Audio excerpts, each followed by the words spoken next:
Assalamualaikum warahmatullahi wabarakatuh. Kali ini saya akan bercerita tentang operator overloading sama override. Ini berkaitan dengan kata polimorfisme. Polimorfisme itu apa itu mas? Polimorfisme nggak kenal saya. Kalau poligami tahu saya, poligami itu apa. Jadi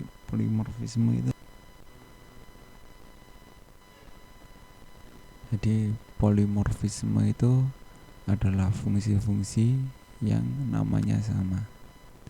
Jadi ada suatu fungsi, saya beri nama fungsi, saya buat lagi fungsi, kemudian namanya saya samakan semuanya. Apa tidak error mas?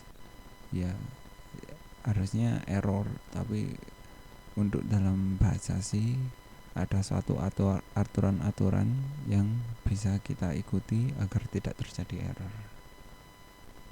Sebelum masuk ke dalam aturan tersebut, sebenarnya kapan sih kita menggunakan polimorfisme ini?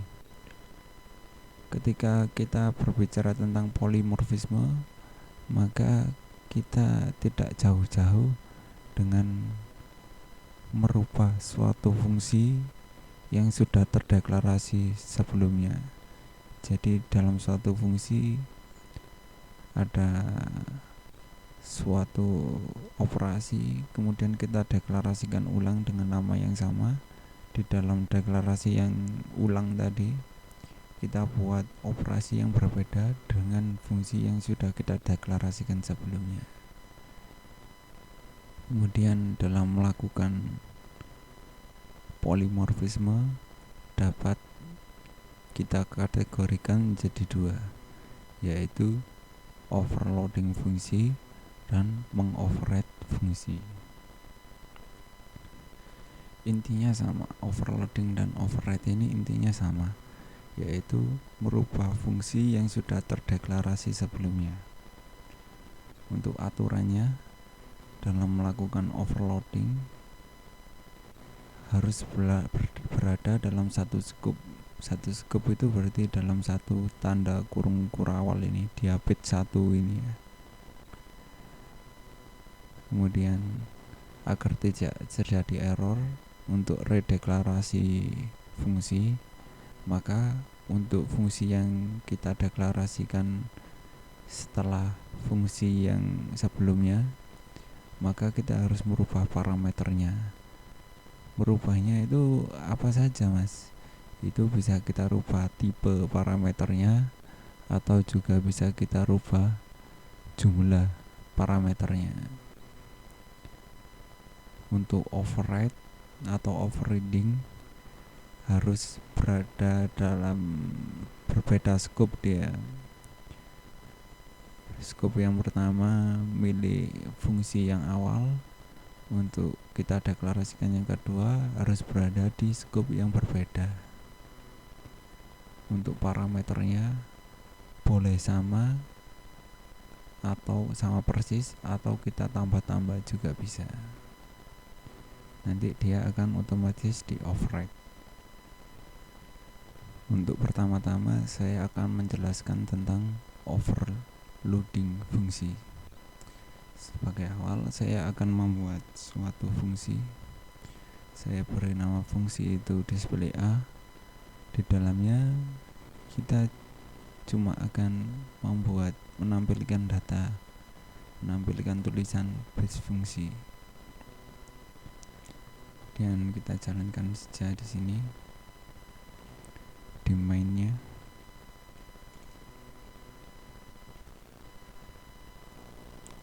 Fungsi sederhana sekali kan, cuma menampilkan kalimat base fungsi. Kemudian ketika kita melakukan overloading, jadi saya beri di sini suatu parameter tambahan. Sebagai contoh parameternya saya buat ini jadi integer A. Kemudian ini saya buat jadi overloading fungsi. Jadi ini pada awalnya kita melakukan memanggil secara biasa yang di sini base fungsinya, tapi ketika kita beri tambahan integer di dalamnya, maka dia akan yang dipanggil overloading fungsi. Jadi dia membaca suatu tambahan, dia nilai tambah pada parameternya, maka yang diakses adalah yang di sini. Ini dalam overloading harus dalam berada satu scope. Untuk yang di sini scope-nya adalah scope secara global dia. Saya akan membuat scope-nya, mempersempit scope-nya agar lebih mudah dilihat dan dipahami lagi. Saya masukkan ke dalam sebuah struk. Struk ini sama dengan kelas, hanya saja variabel di dalamnya secara default akan dianggap sebagai publik. Ini fungsi yang tadi saya kopikan ke dalam sebuah struk. Jadi skopnya fungsi ini hanya dapat diakses, hanya dapat terdeteksi, hanya visible dalam struk ini saja. Untuk mengaksesnya, saya buat suatu tipe dari struknya, kemudian saya panggil.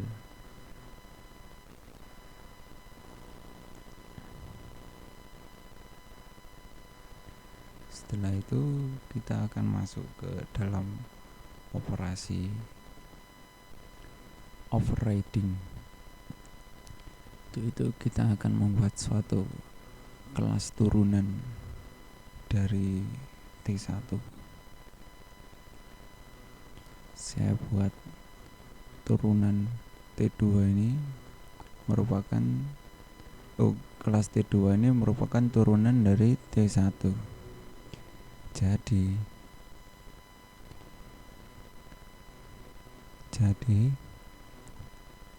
ketika saya membuat turunannya T1, maka apa yang diturunkan? Yang diturunkan adalah member fungsi di dalamnya yang bersifat public ini sama protected atau protected ya, sama-sama diturunkan ke kelas turunannya. Jadi T2 telah memiliki fungsi display dan display A berparameter ya. Kita coba untuk menampilkannya di sini.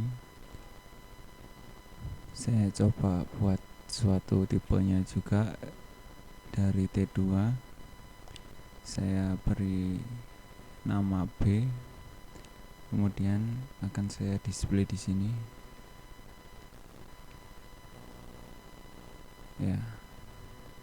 Jadi T2 ini secara defaultnya ketika saya turunkan, dia akan langsung mengkopikan display A sama display A berparameter ke dalam T2 ini.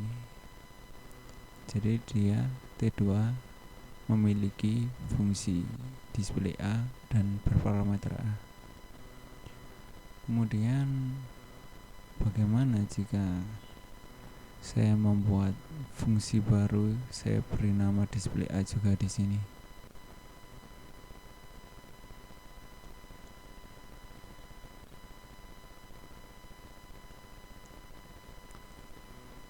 Ini saya tutup.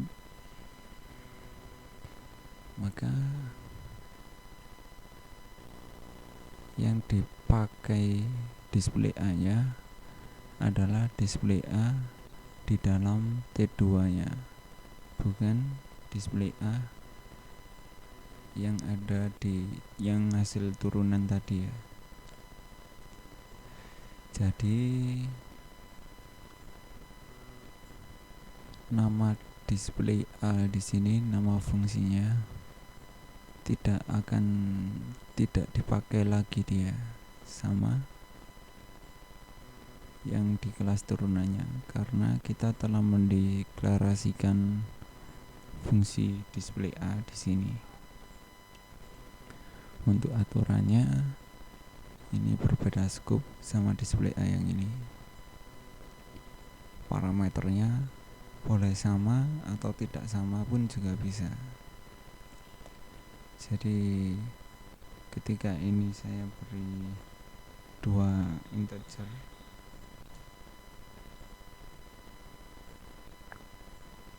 dan di sini saya beri juga integer. Ya, lihat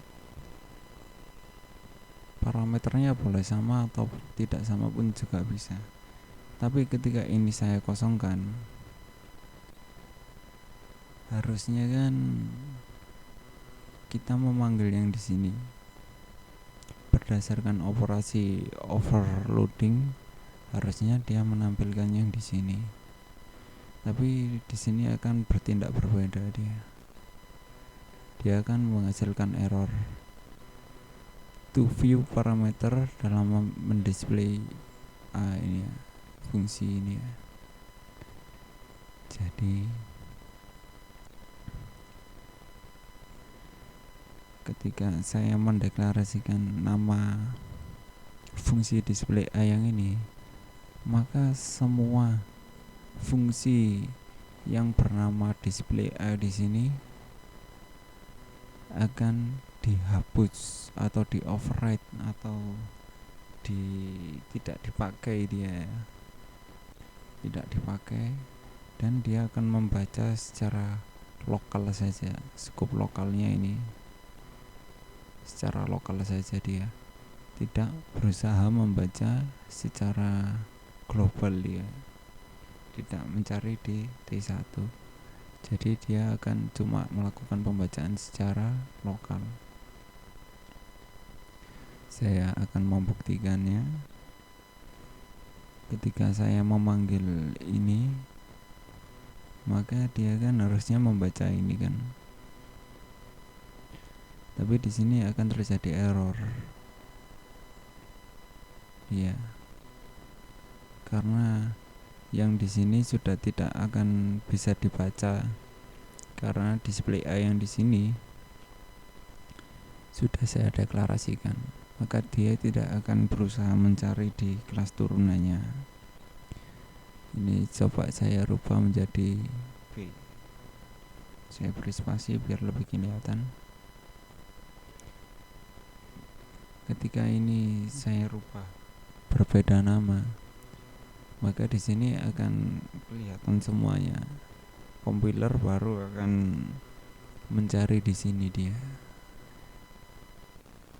Anda lihat, kedua fungsi yang di sini akan menjadi visible karena di sini namanya berbeda. Saya beri berbeda, display B, karena tidak ada nama yang sama di dalam lokalnya, maka dia akan otomatis mencari ke kelas turunannya dia. Jadi scope-nya ada di sini untuk yang di kelas turunannya.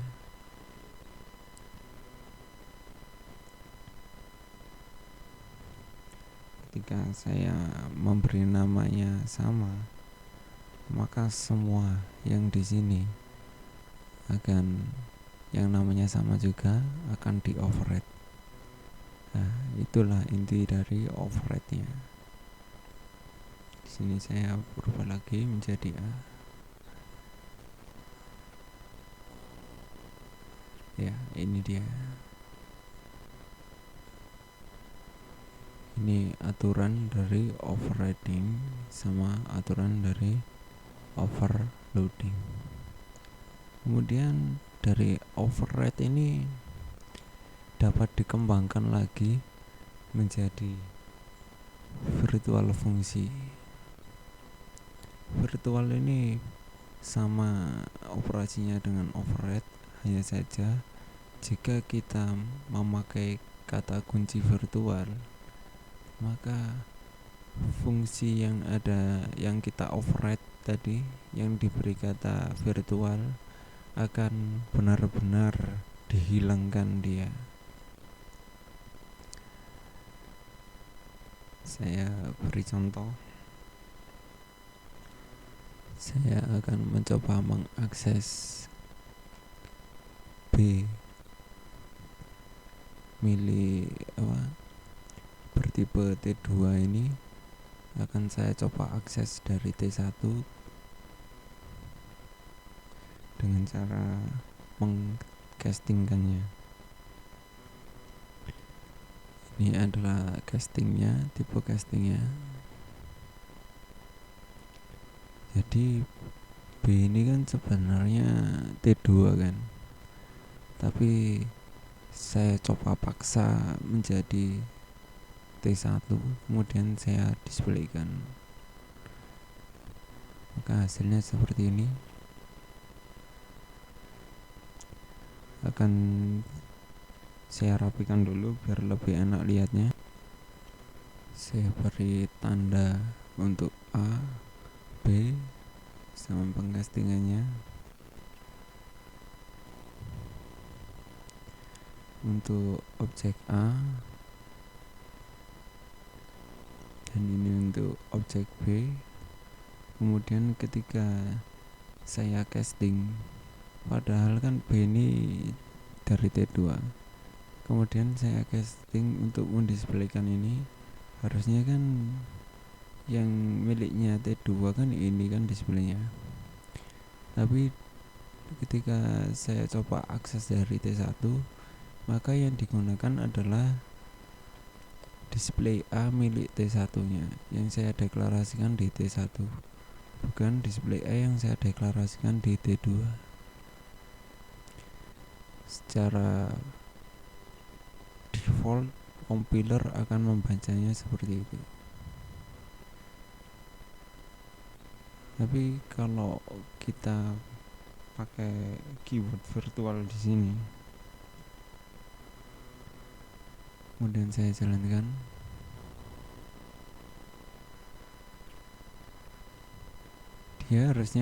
dia masih tetap berfungsi dia. Kenapa? Harusnya kan dia override fungsi kan. Ya, ini karena kita mengaksesnya masih dalam bentuk tipe, bukan dalam bentuk objek. Saya akan membuatnya semua menjadi ketipe suatu pointer biar dianggap sebagai objek. Ya, saya sudah membuatnya menjadi tipe objek. Jadi A ini akan benar-benar dianggap sebagai new kelas dia, new struct, bukan cuma sekedar tipe, tapi benar-benar objek yang baru dia. Sini pengaksesan jika dalam bentuk pointer. Kemudian ini akan saya kembalikan dulu menjadi void biasa seperti tadi. Maka yang di sini yang dipakai adalah milik T1. Tapi jika kita memberinya keyword virtual, maka yang dipakai adalah yang di T2.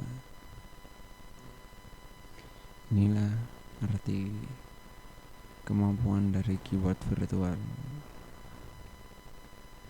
Jadi meskipun kita mengcastingkannya, memaksa dia mengakses dalam bentuk turunannya, maka yang dijalankan tetap display A yang di sini. Ketika ini saya beri keyword virtual, maka saya seperti memberi perintah kepada compiler. Jika ada, saya tuliskan saja,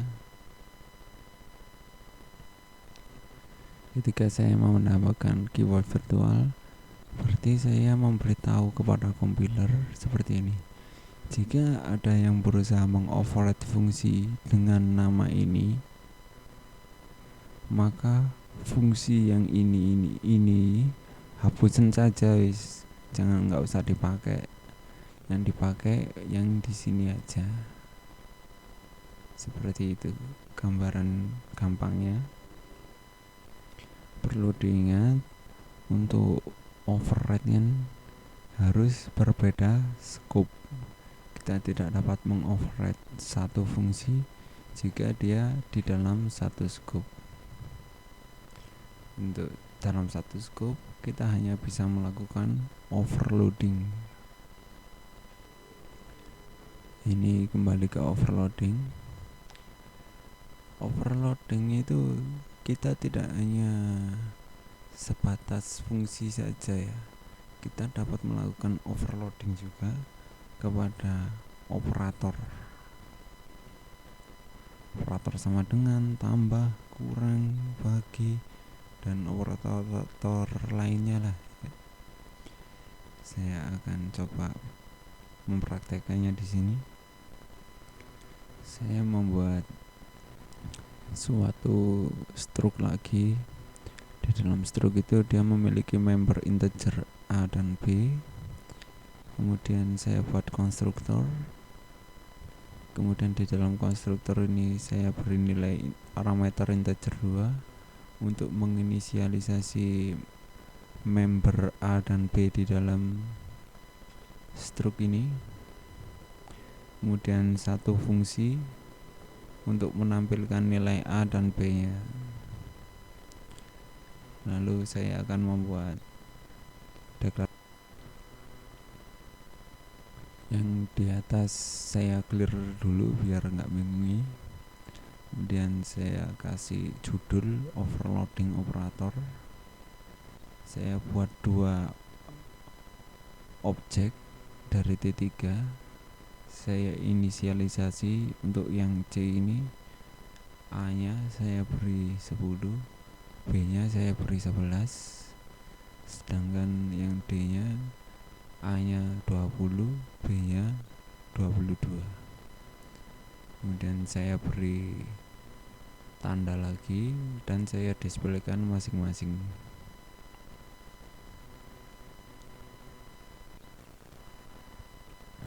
Ini untuk overloading operator. Yang pertama, skenario nya saya punya 2 objek. Yang satu nilainya ini A dan B nya. Untuk yang satunya, yang D, nilainya ini. Kemudian saya akan membuat suatu operasi pertambahan dia. Jadi C ini saya tambahkan sama D, kemudian saya tampung di C, kemudian saya tampilkan. Ketika kita run, dia akan error. Operator tambah tidak dapat mengimplementasikan tipe T3. Jadi operator tambah plus ini nggak mengerti dia mau yang ditambahkan, nambahnya gimana ini, T3 ini nambahnya gimana. Yang kita inginkan tuh nambahnya untuk A tambah A, B tambah B. Jadi 10 tambah 20 disimpan di A, yang ini 11 tambah 22 disimpan di B. Hasilnya 30 sama 33 ini harusnya. Tapi dia nggak ngerti. Jadi operator tambah ini cuma masih mengerti operasi dasar saja, kayak A tambah B gitu dia masih ngerti. Untuk yang tipe dasar aja. Untuk itu kita perlu membuat suatu overloading dari operator tambahnya. Kita tambahi kemampuan biar operator tambahnya biar lebih pinter. Ini saya sudah buat untuk operator tambahnya. Ini tipenya. dari pengoverloadingnya yang diretun kembali. Ini untuk operator tambah, ini bisa kita ganti-ganti nih, sama dengan bisa tambah, bisa. Dan ini untuk nilai yang ditambahkannya, kemudian ini operasinya, hasilnya langsung kita retun dalam sini, dalam C ini, baru kita display. Nah, coba jalankan ya. Sekarang operator tambahnya jadi ngerti dia, oh yang ditambahkan seperti itu. Jadi operator tambahnya semakin cerdas ya, bagaimana cara menambahkan untuk tipe D3. Ini namanya overloading operator. Jadi kita menambahkan kemampuan default dari tambah itu menjadi lebih kaya lagi dengan kemampuan-kemampuan lainnya. Dan di sini untuk overloadingnya seperti ini, bisa dilakukan pada fungsi dan pada operator. Kita override ketika dalam melakukan polymorphisme overriding, maka bisa dilakukan override fungsi dan override virtual fungsi. Dan ini aturan dasarnya dalam override dan overloading. Sekian dari saya. Assalamualaikum warahmatullahi wabarakatuh.